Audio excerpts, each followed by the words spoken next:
अपने अपने गुरु महाराज की, हनुमान जी महाराज की, कृष्ण कलियाल की, रामचंद्र भगवान की, रामदेव महाराज की, कुमारम महाराज की, शंभुराम महाराज की, जगाभौम की।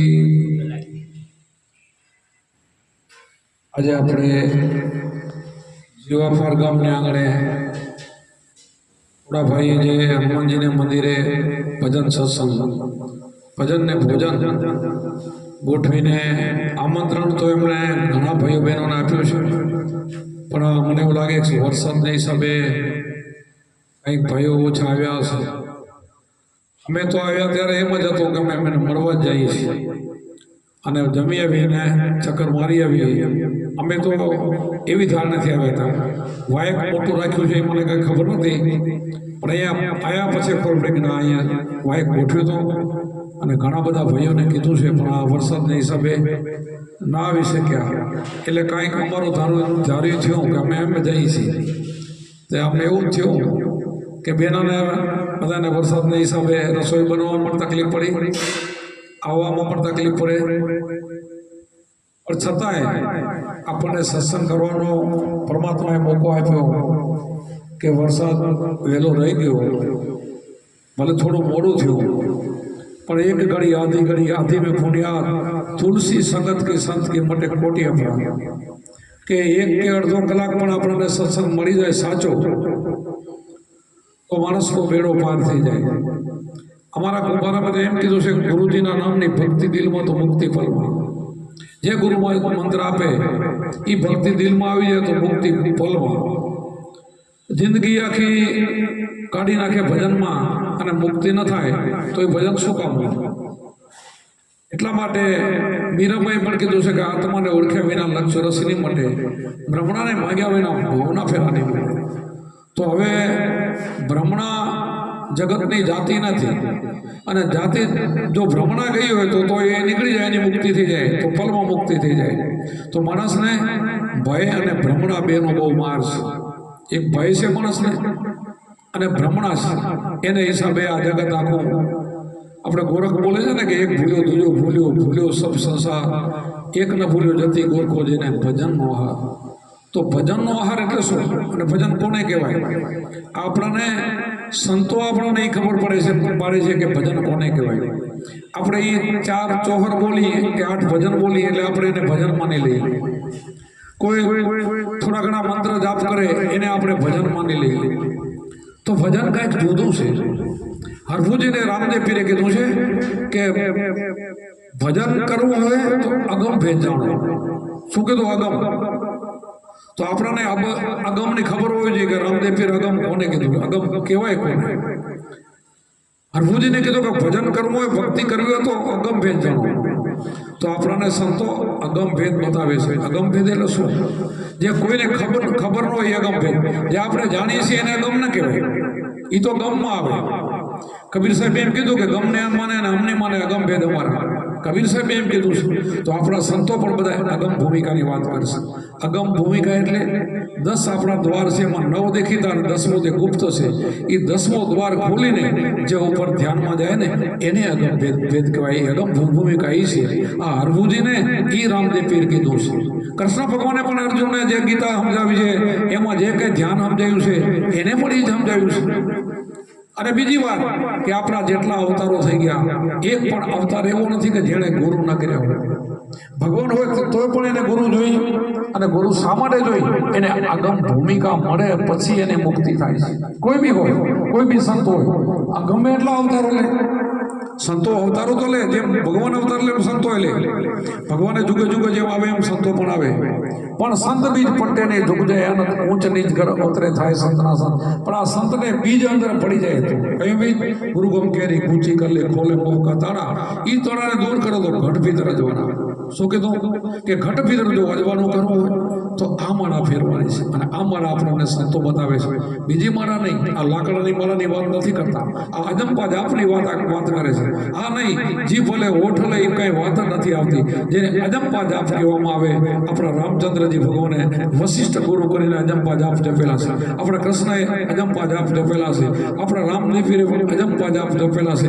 આપણા સંતો બધા પણ આ આગમ ભૂમિકામાં રમ્યા છે અને આ અજંપા જાપ જપ્યા છે.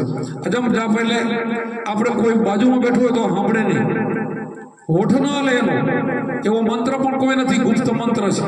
એવો મંત્ર જેને મળી જાય, આ જેટલા હજારો સંતોની તમે વાણીઓ બોલો છો ને, એ વાણીયાવાળા એવા સંતો હતા ને, એવા થઈ ગયા છે અને એના વિના પાર થઈ ગયા, એના પડતા થાય. આ બધા જેટલા સંતો થઈ ગયા ને એના પડતા થાય. એ કઈ બહુ યાત્રા કરવા નથી ગયા, ક્યારેક કોઈ જોગાજોગ બધા સંતો નીકળી ગયા તો ભલે. અને આપણે તો લગભગ વર્ષો વર્ષ યાત્રા કરવા જતા હોય તો આપણો મેળ પડતો નથી ને આપણને પરમાત્મા મળતા નથી. અને ઓલાને બધાને ઘરે બેઠા મળી ગયા, ભગવાન ઘરે બેઠા. કેમ મળી ગયા? રસ્તો મળી ગયો ક્લિયર. ભગવાન દૂર નથી, ભગવાન નજીક છે, બધાના હૃદયમાં બેઠો. મમ્મી પાસે જીવ લોકો કૃષ્ણે કીધું હું બધાના હૃદયમાં બેઠો છું, કોઈનો ઘટ ખાલી નથી. પણ એક જાણે છે, એક નથી જાણતો, એક અજાણ છે. તો આપણે જ્યાં સુધી અજાણ છે ત્યાં સુધી આપણાથી દૂર છે, અને જાણી ગયા તો કામ થઈ ગયું. પણ જાણવા માટે ગુરુ જોઈએ, જાણવા માટે સંતો જોઈએ, આત્માને ઓળખવા માટે સંતો જોઈએ. આપણે પોતાની રીતે જોઈ શકીએ એમ નથી. કૃષ્ણને અર્જુન જ્યારે ધ્યાન બતાવ્યું ને ત્યારે પણ સામે જોવે છે તો કૃષ્ણને ના પડે. વિરાટ સ્વરૂપ બતાવતા તો તું આંખથી નહીં જોઈ શકે, આ ચામડાની આંખ નહીં જોવાય. તો આપણે તો બધું ચામડાની આંખથી જોઈએ છે. તો અહીંયા સંતોએ ના પાડી છે કે આંખથી નહીં દેખાય. એના માટે ત્રીજું નેત્ર, એના માટે દિવ્ય ચક્ષુ જોઈએ. એના માટે આવું જો ધ્યાન મળી જાય, એને દિવ્ય ચક્ષુથી બતાવ્યું તો વિરાટ સ્વરૂપમાં જોયું તો બધાએ કૌરવ બધા મરેલા પડ્યા છે. ખાલી વગર મારી એને જોઈ લીધું બધું, જોયા ફેરે ખબર પ્રભુ આવું તો તું તો નિમિત્ત માત્ર છો. એમ આપણે પણ આપણે કંઈ કરતા નથી, કરી લ્યો. હવે જે કરી લ્યો છે એને આપણે ઓળખવાનો છે, એને ઓળખી લ્યો તો બેડો પાર. પછી એવું નથી કે આપણે એને ઓળખી લીધો એટલે આપણે કાંઈ નથી કરવાનું. એવું નથી કે માણસ માત્ર ને એક કીડીને જો કરવું પડતું હોય, જનાવરને કરવું પડતું, તો આપણે તો માણસ છીએ. માણસને કંઈક ને કંઈક ઉત્તમ કર્મ કરવું પડે. કૃષ્ણ ભગવાન અર્જુનને કીધું કે તું તારું આ કર્મ નહીં કરો, તારું નિર્વાહ પણ નહીં આવે. કર્મ કરતે જવું અને પ્રભુનું ભજન કરતે જવું, આ બે જોઈ માણસ આવું કરી શકે. પશુ પંખી કીડી મકોડિયા ઝાડ બીટ બધા 84 લાખ યોગીઓની છે ને, એને ભગવાન શું ખબર નથી, એક માણસને ખબર છે. એને 5 ઇન્દ્રિયનું જ્ઞાન પણ માણસને છે, પશુને નથી. એટલા માટે માણસનો ફરજ થાય છે કે એક વખત દેવોને દુર્લભ એવો આપણને મનસ મળી ગયો છે, વારંવાર નહીં મળે. દેવો પણ ઈચ્છા કરે ભગવાન તું મને મનુષ્ય બનાવ. આપણાને તો પરમાત્માએ મનુષ્ય બનાયા. સારે ઘરે આપણને અવતાર મળ્યો અને આપણને ગુરુ પણ મળે. અને ગુરુ એવા મળવા જોઈએ કે આપણી મુક્તિ કરી દે, તરવૈયા હોય ને તારી દે એવા જોઈએ તો બેડો પાર થઈ જાય. ગુરુના તો ઢગલા બંધ પડ્યા છે, ત્યારે ગાડા ભરાયેલા પડ્યા છે, જ્યાં જાઓ તો ગુરુ એમ નથી. જે કૃષ્ણ ભગવાને કીધું કે નિસ્વાર્થ ભાવે જે કામ કરતો હોય, એક પૈસાની આશા ના રાખતો હોય, પોતાના સ્વાર્થ માટે કરતો ન હોય, બીજાના માટે જ કામ કરતો હોય, એવો જો સદગુરુ મળી જાય ને તો એ બીજાનો ઉદ્ધાર કરી શકે. એવા જો સંતો હોય જગતમાં, ન હોય તો હાલે નહીં. આપણે કંઈક એવા અત્યારે ક્યાં ગોતવા જવા? એવો ભાઈ ન હોય તો હાલે કેમ? આ સેના માટે આકાશ સેના ઉપર થંભી રહ્યું છે, એના માટે સંતો ન હોય તો જગતમાં હાલે નહીં, જલી જાય બ્રહ્માંડ આખું. એટલા માટે સાચા સંતો હોય, પણ સાચા હોય ને સાચા મળે. જેવો માણસ એવો મળે. ઉત્તમ, મધ્યમ ને કનિષ્ઠ 3 જાતના માણસ હોય. એક ઉત્તમ પ્રકારનો, એક મધ્યમ ને કનિષ્ઠ. ઉત્તમ નો હોય, ઉત્તમ કોને કહેવાય? પૂર્વના સારા સંસ્કાર હોય, પૂર્વનું ભજન હોય, વળી પાછો બીજો મનુષ્ય થાય ને એટલે નાનપણમાં એને ગુરુ મળી જાય, એને સત્સંગ મળી જાય. આપણને બધાને ખબર છે, નાના પ્રહલાદ જેવા, ધ્રુવ જેવા 4 વર્ષના, 5 વર્ષના, 8 વર્ષના હતા અને જનક રાજાના ગુરુ બની ગયા. આ ઉત્તમ. અને મધ્યમ એટલે 25-50 વર્ષ સુધી પણ એને ગુરુ મળે અને આ શબ્દ મળીને ધ્યાન કરે. કનિષ્ઠ દુર્યોધન જેવા હોય. આપણને ઘણા રાક્ષસો આપણે જોયા છે, એને ગમે તેટલું ભગવાન કદાચ સમજાવવા આવે ને તોય હેણાકર જેવા સમજે નહીં અને કનિષ્ઠ કહેવાય. 3 પ્રકારનો માણસ હોય. કનિષ્ઠ માણસની પાછળ દોડવું નહીં. કનિષ્ઠ માણસ તમે ગમે એટલા લારા થાવ ને તો એ ક્યારેય કોઈનું માનશે નહીં, કેમ કે એ કનિષ્ઠ છે, એનું પૂરું એનું કર્મ જેવું છે. એટલા માટે જેસલ જાડેજાના વાલિયા ભેલ હતા ને કનિષ્ઠ હતા, એને સંત મળ્યા ને ફટ દઈને એનું કામ થઈ ગયું. જેસલ બારોટીએ કેટલું પાપ કર્યું હતું અને તોરણ મળી તેનો બેડો પાર થઈ ગયો. વાલીઓ ભીલ પણ રાતના દિવસ માણસને લૂંટતો ને મારતો. એ આપણને બધાને ખબર છે, નારદજી મળી ગયા તો એનો બેડો પાર થઈ ગયો અને વાલ્મીકી ઋષિ બની ગયા. એમ આપણે પણ મનુષ્યનો અવતાર મળ્યો છે અને ફરતા ફરતા આપણને બહુ સાચા સદગુરુ મળી જાય, લાઈન દોરી મળી જાય તો આપણી મુક્તિ થઈ જાય. લાઈન દોરી શું? ધ્યાન. એના માટે સદગુરુ ભેદ બતાવ્યો પિંડ ભ્રમણથી પાર, અનહદનાદ વાગ્યા સર્યા જીવના કાજ સર્યાને આરંભ થયો, અંતર લાગ્યો રંગ, પ્રેમ પ્રતાપે બાપુ કુંભાર બોલ્યા સાચા ગુરુનો સમ. જેને સદગુરુ સમણ આપે અને સમરણ આપીને ધીરે ધીરે ધીરે ધીરે ધીરે એ નરમાંથી નારણ બને, આપણને ખબર છે. જીવમાંથી ઈશ્વર બને, આપણને બધાએ જાણીએ છીએ.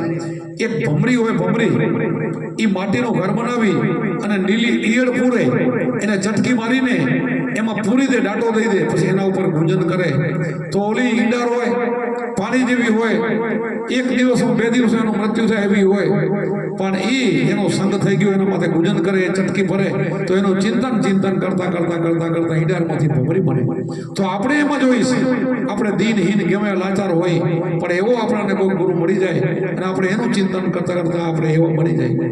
સોનામાંથી આપણને ખબર છે કે બધાને ખબર છે કે લોઢું હોય, લોઢાને પારસમણી સ્પર્શ કરે તો એ સોનું બની જાય, પણ એ પારસમણી ન બની શકે. તો સંત તો એનાથી આગળ છે, એનાથી આગળ બનાવી દે. આ તો ખાલી લોઢામાંથી સોનું બનાવે, પણ સંત તો એનાથી આગળ, સંત તો એના જેવો તો બનાવે પણ એનાથી આગળ પણ સવાયો પણ બનાવે. એટલા માટે આપણને કોઈ બી સાચો સંત મળી જાય અને એનો ઉધાર લઈને આપણે એ કેમ કરી રેણીમાં રહીને ચોરી ચિનારી દારૂ જુગાર મટન આવા બધા જેટલા લક્ષણ હોય એને નીકળી જાય અને પછી જે ધ્યાન કરતો હોય, એકાંતે બેસીને આરાધના કરતો હોય ને તો પરમાત્મા ઘરે બેઠા મળે. બહાર જવાની ભટકવાની કોઈ જરૂર નથી. જે સંતોને મળ્યા ને એને ભગવાન ઘરે આવીને મળ્યા છે. દોડવાથી ભગવાન ન મળે, દોડેથી ભગવાન કોઈને મળ્યો નથી. ભગવાન તો પરમાત્મા સર્વવ્યાપક છે, જ્યાં જોઈએ ત્યાં છે, ક્યાં નથી, એમ કોઈ જગ્યા ખાલી નથી એવું છે. તો તમારી અંદર ઘટમાં બેઠો છે, એને આપણે પકડ કરેલી તો આપણે બહાર દોડવાની ક્યાં જરૂર છે? એટલા માટે આપણા બધાએ સંતોએ ફરીને એમ જ કીધું છે કે પરમાત્મા બધાના ઘટમાં બેઠો છે અને જેને ઘટમાં ઓળખી લીધો એના બેડા પાર થઈ ગયા.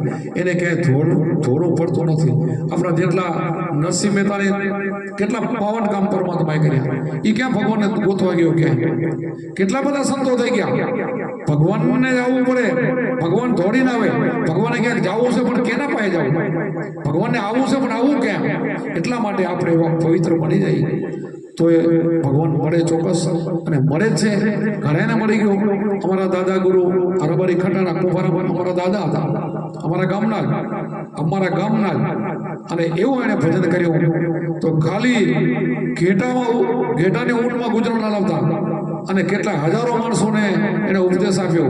અફાણ હતા, મંદિરની પગથી ગોદી ચડ્યા હતા અને કેટલા એના પરચા બની ગયા, ભગવાન જેવા બની ગયા. એ બોલે થઈ જાય. શું કામ? એને ભજન કર્યું, ધ્યાન કર્યું, એકાંતે બેસીને આરાધના કરી, એકાંતે બેસીને. એટલે આપણે બધા સંતો છે ને એ કાંઈ આડંબર કરતા નથી. જે સંતો સાચા સંતો છે ને એ કાંઈ ભગવું કપડું ન હોય, માથે કોઈ મોટા અંબોડા ન હોય, કોઈ કારું થોડું કેવું જે સમાજમાં જેનું હોય, જે સમાજમાં જે કપડાં પહેરતો હોય એમાં ને એમાં ગુરુ મળી જાય અને એકાંતે બેસીને ધ્યાન કરે. કોઈ ન દેખે ક્યારે ભજન કરી જાય કોઈને ખબર ન પડે. ભગત ક્યારે ભજન કરે કોઈને ખબર ન પડે. આપણે કહીએ ને ચાંદો સૂરજને ચાલતા ન પાડ્યા, વધતી ન પાડી વેલ, એમ ભગતને ભજતા ન પાડ્યા. ત્રણે અચરજ ખેલ. ચંદ્ર ને સૂર્ય આપણે સામે જોઈએ ને તો કઈ દેખાય નહીં, પણ આપણને બધાને ખબર છે કે સવારે 7 વાગે ઉગે છે ને સાંજે 7 વાગે આ બાજુ આથમી જાય છે. સામે જુઓ તો દેખાય નહીં પણ આથમી જાય છે. એ 100% હાલે છે. મોટી વેલ હોય, એ વેલ પણ ઘણી બધી 5-5 ફૂટ રાતની હાલતી હોય, દિવસના સામા જુઓ તો ખબર ન પડે હાલે છે કે નહીં.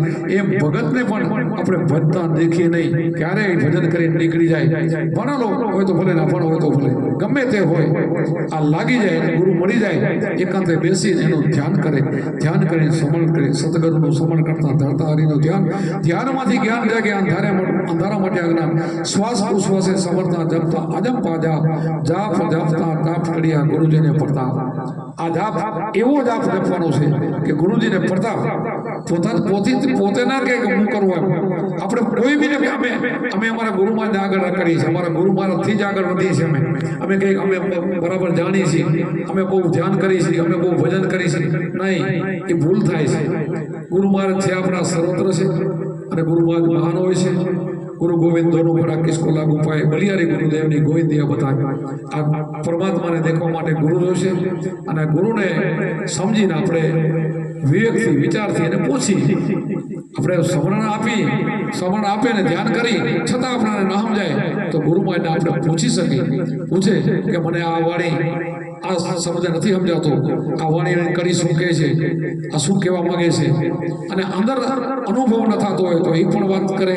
એ પણ પૂછે ગુરુ મહારાજને કે મને અંદર કોઈ અનુભવ થતો નથી, અને અનુભવ 101% થાય.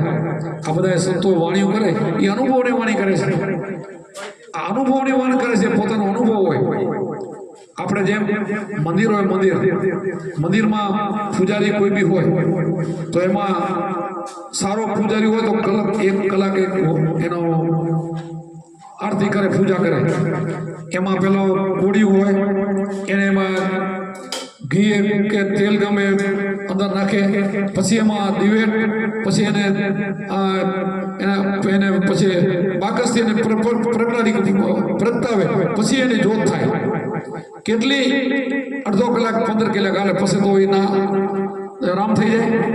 એ માયા જે આપણે નાખ્યું હોય એ થઈ રહે એટલે પૂરું થયું. આ ઘી કે તેલ જે હોય એ પૂરી જાય એટલે પૂરું થઈ ગયું. પણ આપણી અંદર આ ઘટની અંદર અખંડ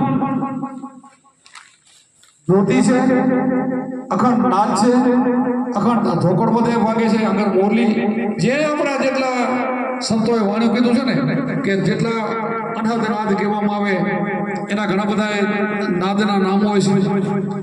40 જેવા એના નામ હોય છે.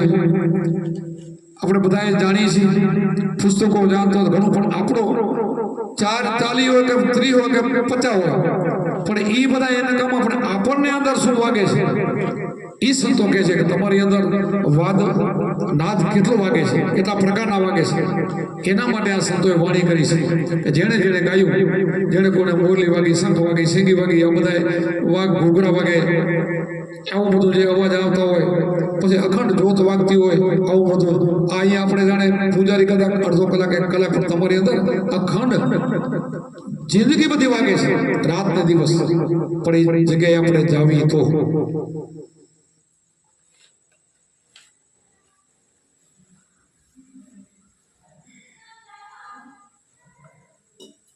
અનહદ જેને નાદ કહેવામાં આવે, આવો જેને નાદ સંભળાય અને જેટલા વાણીઓમાં અનુભવીની વાણીઓ હોય એમાં તમે જો કે સંતે જે ભગવાનથી આગળ થઈ ગયા એવા બધા હોય ને, એમાં અહીંયા બીજી વાત નથી આવતી.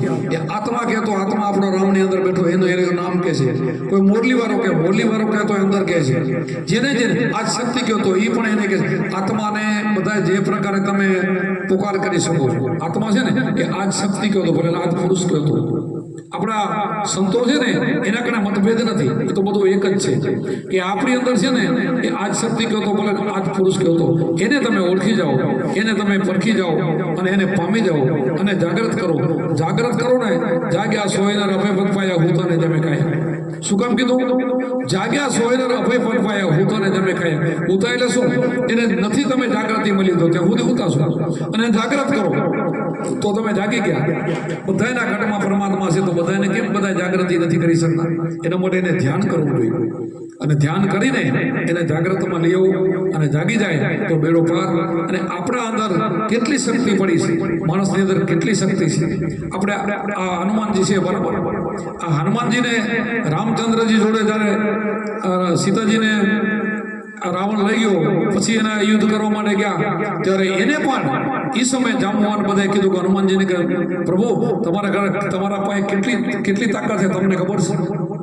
તમારા કણે એટલી બધી શક્તિ પડી છે અખૂટ એમ.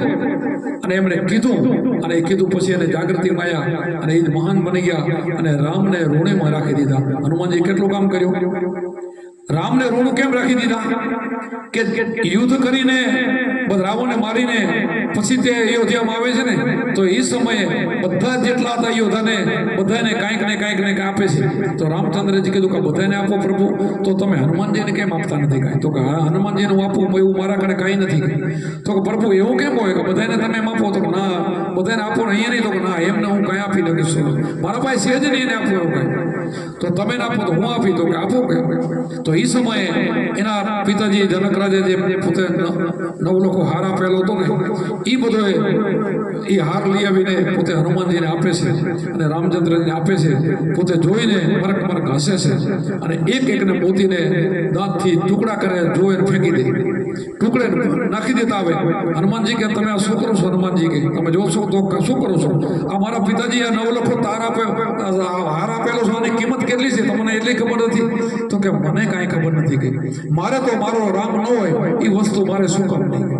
અને એ સમયે આપણને એને પોતાને હનુમાનજી સીતાજીના કહેવાથી કે ક્યાં છે? તો કે મારા હૃદયની અંદર બેઠો છે રામ, મારાથી બહાર નથી, કે મારી અંદર ભગવાન છે.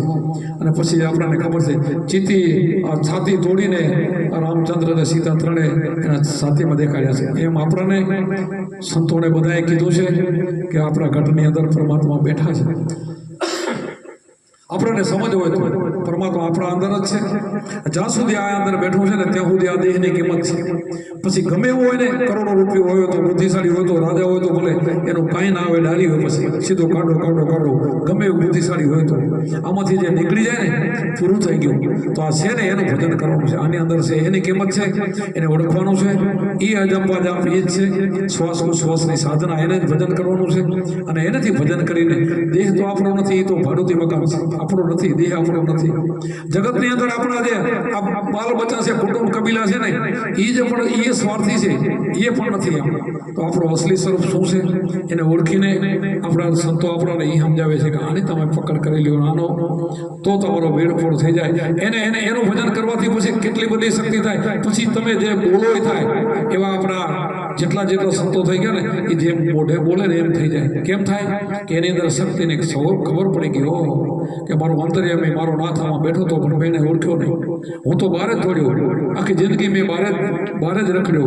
થોડી થાકી જાય ને તોય મેળ પડે એમાંથી બહાર. અને અહીંયા છે, અને અહીંયા જો તમે ઓળખી લીધો તો પછી તમને ગમે તેમ તકલીફ પડે ને, એક અહીંયાનો માણસ હોય, અમેરિકા રહેતો હોય, એને તકલીફ પડે તો એક સેકન્ડમાં આવીને ઉભો રહે એવો છે. બધે જ છે. આપણે કુંભારામે કીધું કે નસો નામનો હાચો, ચડ્યો ને ઉતરે પાછો, જ્યાં જોઈ ત્યાં દૂધો નથી સતગુરુનો વાસો, બહાર ભીતર સબગટ વસે ઈ વચન છે સાચો, નસો નામનો હાચો, ચડ્યો ને ઉતરે પાછો. કે એવો નાસો છે, આપણને નસો એવો ચડવો જોઈએ. અત્યારે આપણે ચાય પીઓ, કોફી પીઓ, ગમે પીઓ તો એ તો નસો કેટલી વાર ઘડીક પીઓ ને પછી ઉતરી જાય નસો. તો આ કુંભારામે કીધું ચડ્યો ને ઉતરે પાછો, જ્યાં જોઈ ત્યાં દૂધો નથી સદગુરુનો વાસો, આઠે પોર ને રાત દિવસ જેને રામથી ભરોસો સાચો, પ્રેમ વૈરાગે જેના ચિત્રણ ચડીએ અખંડ ઘરમાં વાસો, નસો નામનો હાચો, ચડ્યો ને ઉતરે પાછો. કુડિયા ના પીવે, કપડી ના પીવે, અજ્ઞાની અર્ગા ધોરે, વિષયોમાં જેના મન મોયા અમૃત ક્યાંથી થાય? કે કુડિયા ને કપટી હોય ને એના આ કામ ન કરી શકે. કુડિયા ને કપટી અને જેના વિષયોમાં જેના મન પડ્યા છે ને, તો એ આમાં ભજન ન કરી શકે. નસો નામનો હાચો, ચડ્યો ને ઉતરે પાછો. આઠે પોને રાત દિવસ જેને રામથી ભરોસો સાચો, પ્રેમ વૈરાગે જેના ચિત્તના ચડિયા અખંડ ઘરમાં ઘાસો, કુડિયા ન પીવે, કપડી ન પીવે, અજ્ઞાની અર્ગા ભાગે, વિષયોમાં જેના મનના મોવે અમૃત ક્યાંથી ચાખે, મરજીવાએ નશો પીધો થઈ ગયા ગુલતાની, આઠે પોર જેના મન ઉદાસી નથી સંસારમાં આસી. આવી વાત છે આપણે કુંભારામે કીધું છે. આવા કુંભારામાં એક એને રવિ સાહેબની વાણી હોય, પાણ સાહેબની હોય, ખેમ સાહેબની હોય, જીવન સાહેબની હોય, બધાએ આ શરીરની અંદર આ જેટલા સાધનો છે એને જ વાણીઓના બધા ભજન ગાયા છે. કોઈ ઈંગલા, કોઈ પીગલા, કે કોઈ સુખસોના, કોઈ બંગાળી, કે જેનું ભજન એ ભજન કરીને તમે નીકળી જાઓ. અને એ ભજન કરીને આપણા બધા અવતારો પણ નીકળી ગયા છે. આપણે એમાંથી નીકળી જઈ શકીએ. ભજન આપણે કરવું હોય તો આમ ભજન થાય એમ છે. બીજું બધું આપણે જે કરીએ, આ જગતમાં જેટલા દેવો છે, અવતારો છે, એની કોણની પૂજા છે? એ તો જતા રહે પછી જતા રહે. હવે તમે વિચાર કરો કે જન્મ છે એનો મૃત્યુ છે. આપણો અત્યારે જન્મ છે તો આપણે કે નથી જ મરવું, નહીં હાલે, કાયદો છે. આપણા જો રામ કૃષ્ણ જો બધા હાલે ગયા તો આપણે જવું પડે. જાય જ એમ. કૃષ્ણ ભગવાને તમે છેલ્લે કરે છે પારથી એને બાણ માર્યું શું બોલો 3 પદમ વિધિને, એનું પણ એ રીતે મૃત્યુ થયું છે. બધાને જવું પડે. કોઈ જો અવતાર હોય તો ત્યારે બધા ફરતા હોય, આપણે નજરો જોઈ નથી. મૂર્તિઓ આપણે બનાવશું પણ હાજર નથી. શું કામ? દેહ બધાના પડી ગયા. જેટલા અવતારો ગયા એના દેહ પડી ગયા, આપણે પડી જવાના છે. દેહ નાશવંત છે, આત્મા હાજર અમર છે. આત્મા મરતો નથી, આત્મા જન્મતો નથી. એટલા માટે આપણાને કૃષ્ણ ભગવાન લખ્યું છે કે આત્માને જો શસ્ત્ર કાપી ના હગે, એને પાણી એને ભીજવી ના હગે, પવન સૂકવી ના હગે, અગ્નિ બાળી ના હગે, જન્મતો નથી, મરતો નથી, અવિનાશી છે. આવો અજન્મા એવો આત્મા છે, એ સાચો પરમાત્મા છે. એને જેને ઓળખી લીધો તો એની લક્ષ રાશિ મટી ગઈ. બીજા બધા જેટલા આપણા દેવો હોય, ભગવાનો હોય, એની ગુણની પૂજા છે. શું કામ? આગળ આપણા માટે ઘણું બધું કામ કરતા ગયા, નીકળી ગયા, કામ કરતા ગયા ને, એની ગુણની પૂજા છે. આપણે એને નમસ્કાર કરી, એને મળીએ, દર્શન કરવા જઈએ, અને મંદિરો જ્યાં હોય ત્યાં ધામમાં જઈએ તો એ પવિત્ર જગ્યા હોય છે, ત્યાં બેસીને આપણે ભજન કરવું જોઈએ. પણ આપણે એવું નથી કરતા. આપણે તો ખાલી ટોકરી વગરવા જઈએ છીએ, અથવા તો કાંઈક માંગવા જઈએ છીએ. એમ ભક્તિ નથી. ભગવાન એવી નથી, એવું કીધા જ પણ નથી. એક ભગવાને કીધું નથી કે તમે રોજ મારું દર્શન કરવા આવજો. એને તો આપણને રસ્તો બતાવ્યો છે. આપણે એ રસ્તે નથી હાલતા. રસ્તે ના હાલો તો કોઈ કામ ન થાય. સંતો પણ આપણને રસ્તો બતાવે છે કે મારું નામ નથી લેવાનું, અમે રસ્તો બતાવીએ, રસ્તે હાલો. જેટલા સંતો એમ કહેતા ગયા, રામચંદ્ર ભગવાન કહેતા ગયા, કૃષ્ણ કહેતા ગયા, રામદેવ પીર કહેતા ગયા, એ જે રસ્તો બતાવ્યો છે તો આપણે શું કરીએ? આઠમ આવે, રામચંદ્રનો દિવસ હોય, લગભગ તે દિવસે બધા પતે રમતા હોય. શું કરે? કૃષ્ણ ભગવાન આઠમ છે, પતે રમે. આવા તો કેટલાય દુર્ગુણો છે જેના હોય ના. રામનવમી હોય, નવમી હોય, શિવરાત્રી હોય, કંઈક ને કંઈક બીજું ભરતું સડતું કરે છે જે એ લોકો રસ્તો બતાવે. શિવજી, તમે વિચાર કરો કે શિવજી ધ્યાન કરતા હોય, શેનું ધ્યાન કરે છે? શિવજીને શું કરવું પડે? ઘણો સમય ધ્યાનમાં જ વિતાવે છે. આપણને બધાય ખબર છે કે રામચંદ્રજી ધ્યાનમાં હોય. ત્રીજા જન્મની અંદર, એક જન્મને નહીં, પેલી યાદ શક્તિ બ્રહ્મા વિષ્ણુને પેદા કરવા વાળી, બીજે પાસે આપણને ખબર છે કે બીજો જન્મ આપણને ત્રીજા જન્મમાં હિમાલયની વાત કરું છું. ત્રીજા જન્મમાં હિમાલયની દીકરી બનીને તપ કરીને ભગવાનને મેળવીને પછી એના લગ્ન થયા. કેટલા વર્ષો સુધી તપ કર્યું. ત્યારે એને નારદજી કીધું કે 3 જન્મ થઈ ગયા, મારે એને સમજાવવા જોશે માતાજીને. અને એ સમયે નારદજી ત્યાં જાય છે અને ત્યાં જઈને આસન આપે છે અને આવવાનું કારણ પૂછે છે, શું કામ આવ્યા? તો કે હું તો તમને એક વાત કહેવા માટે આવ્યો. તો શું કહ્યું? તો આ તમારો જન્મ 3જો થાય છે. તો હા, સાચી વાત છે. તો શું કહેવા માંગો છો? પણ તમે ભજન શાનું કરો છો? તો હું તો નમઃ શિવાય કરું. તો હનુમાનજી શું કરે એ તો મને ખબર નથી. કે તો એ પૂછો તમે કે, તો એ તો પણ કેમ પૂછાય? તો તપમાં છે. ક્યારે તપમાંથી ભંગ થાય એ નક્કી નહીં. તો શેનું તપ કરે છે, શેનું ભજન કરે છે એ મને ખબર નથી. તો એ જ તમે જાણો. નારદજીને કહેવાથી એ સમયે એનો તપ ભંગ કરાવે છે અને એને એક શ્લોક પણ શીખડાવે છે. વિકરાળ મોટો જોગણીનું રૂપ લઈ જાય છે. ઘણા બધા ધમ પછાડા કરે છતાંય એ જાગૃતિમાં આવતા નથી અને તપમાં એમને એનું ભંગ થતું નથી.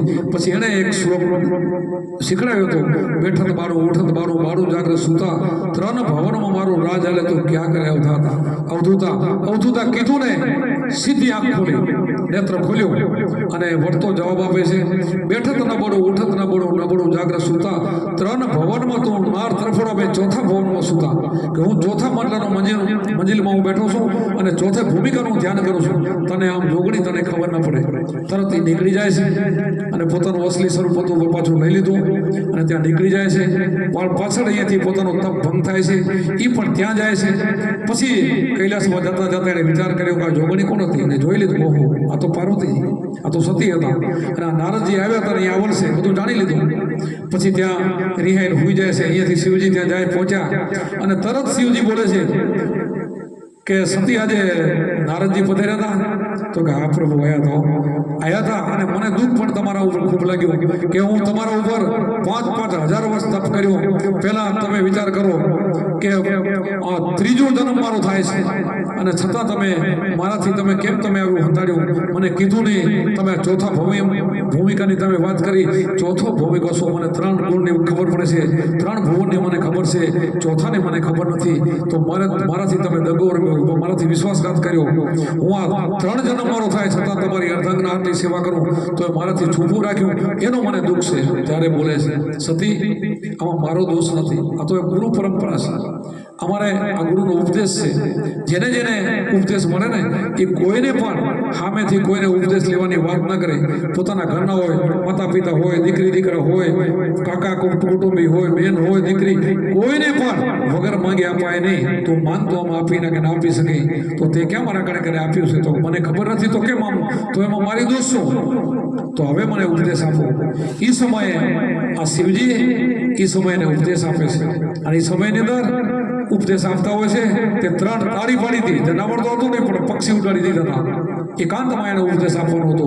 તો અહીંયાથી બધા પક્ષીઓ ઉડી ગયા. પોપટનો એક માળાની અંદર ઈંડું પડેલું હતું અને આ ઉપદેશ આપતા હતા. અડધો ઉપદેશ બરાબર થયો, એમાં એને પાર્વતીજીને થોડુંક ઝોકું આવી જાય છે અને ઓલું ઈંડું હતું એમાંથી બચ્ચું બની ગયું અને માણસના જો અવાજ આવ્યો, હુંકારો આપ્યો. આ બંધ થઈ ગયા ને આ બાજુ તો હુંકારો આપ્યો. શિવજીને ખબર પડી ગઈ કે અહીંયા કોઈક માણસ છે. બહાર નીકળે તો માણસ નતું, આ તો પક્ષી. એને 3 કાળનું જ્ઞાન થઈ ગયું. શિવજીને એમ થયું તરત હું પકડી લઉં, નકા સત્યના વાર છે, આ બધાને કહી દેશે. આ ઉપદેશ તો એને સાચા ગુરુનો મળ્યો નથી, મારા પાસેથી અડધું જ્ઞાન મળ્યું છે. તો મારે એને તાત્કાલિક પકડી લેવો જોઈએ. પછી હાથ લંબાવે છે, એ ઉડે છે, એને બીક છે હું નીકળી જાઉં અને એને ઝડપથી હાથ લાંબો કર્યો એટલે તરત પકડી લો. એ પકડવાની તૈયાર હતી તો જંગલમાં નીકળ્યા ફેરે વ્યાસના પત્ની ભૂત હતો ને એના પેટમાં ઉતરી જાય છે. 12 વર્ષ પછી એનો જન્મ થાય, સુખદેવજીનો જન્મ થાય છે. આ અડધો એને શબ્દ મળ્યો ને, આ શબ્દ છે, આ પરંપરા શબ્દ છે. આ શબ્દ ગમે સંપ્રદાયમાં હોય પણ શબ્દ એક જ છે. જ્યારે શિવજી પાર્વતીને આપ્યો એ જ આ શબ્દ હલ્યો. હવે કબીર સાહેબ ભાઈ ગયો તો, રવિ ભાણ સંપ્રદાયને ગયો તો, આ બધે ફરતો કૃષ્ણ ભગવાને સૂર્યનો ઉપદેશ આપ્યો, મનુને ઈશ્વરને, આ એનો એ શબ્દ હાલ્યો આવે છે. અને આ શબ્દ ફરતું ફરતું કાંઈ કરો ને તો એ શબ્દ ન કહેવાય. સાચો શબ્દ જે પરંપરા ગુરુ પરંપરા મળ્યા એવો એવો શબ્દ મળતો જાય અને રેણેથી અને ભજન કરે અને બીજા બધા પ્રપંચ મેલી દે અને બધા દોડધામ બંધ કરે અને ધીરે ધીરે આ પેલો એકડા એકથી ભણવું જોઈએ. પહેલાં આપણે પહેલી ચોપડી, બીજી, એમ 10 સુધી ભણીએ, પછી મેટ્રિકથી આગળ જઈએ, એમ જેમ જેમ આગળ ભણતો જાય નીચેનું છૂટતું જાય એમ ભણવું જોઈએ. એમ આમાં પણ એવું છે. આપણે પહેલાં મંદિરો દર્શન કરવા જઈએ, એને પેટલી ચડીએ, એનામાંથી ક્યાંક ને ક્યાંક એના પરથી ગુણ મળે. એમ કરતાં કરતાં છેલ્લે પછી એને આત્માનું જ્ઞાન થવું જોઈએ અને એમાંથી નીકળી જાય તો લખ 84 છૂટે. આપણે એને ઠેકડે રહી જાય તો લખ 84 રહી જવાની છે. ખાલી દર્શન પ્રસન્નથી કે આપણી મુક્તિ થાય એવું નથી. મુક્તિ માટે તો આ બધા સંતો પુકાર કરી કે કહે છે કે આત્માને ઓળખ્યા વિના લખ 84 નહીં મટે, ભ્રમણાને ભાગ્યા વિના ભવના ફેરાવ નહીં મટે. તો આવું આપણે ભજન કરી સંતો પોકારીને કરે છે, કહે છે બધાને. જેટલા સંતો, જેટલા સંપ્રદાયો છે એ બધા એક એમ જ કહે છે કે ના, ભગવાન એક જ છે, પરમાત્મા એક જ છે. પણ આપણે સમજતા નથી કે એક બધાએ પણ માને હજારો, કેટલાય ને તો કે ખરેખર એક જ છે અને ફરે છે હજારોમાં. અને એકને જો પકડ રાખી જાય, આપણે 10 ફૂટના ગમેલા ખાડા કરશો ને તો પાણી નહીં નીકળે અને એક તમે ઊંડો તાગ લેશો ને તો બેડો પાર થઈ જાય. એમ જેને એક તાગ લીધો છે ને, એક તાગમાં આવી ગયા એનો બેડો પાર થઈ ગયો. સંતોએ પકડ કરી લીધી છે, પછી બીજે ધોડ્યા નથી. જે સમજી ગયા છે ને અને એને પરમાત્મા મળી પણ જાય છે. અને બાકી તો હું તમને કહું કે ગમે એના મંદિરે તમે જાઓ તો મંદિર તો પોતે તો કંઈ પૂજા કરતા નથી. ગમે એને પગારદાર રાખે, સાધુ હોય કે બ્રાહ્મણ હોય કે જે હોય એને આપે, પછી એ 5 પૈસા લઈને કામ કરે, ઓછો પગાર દો.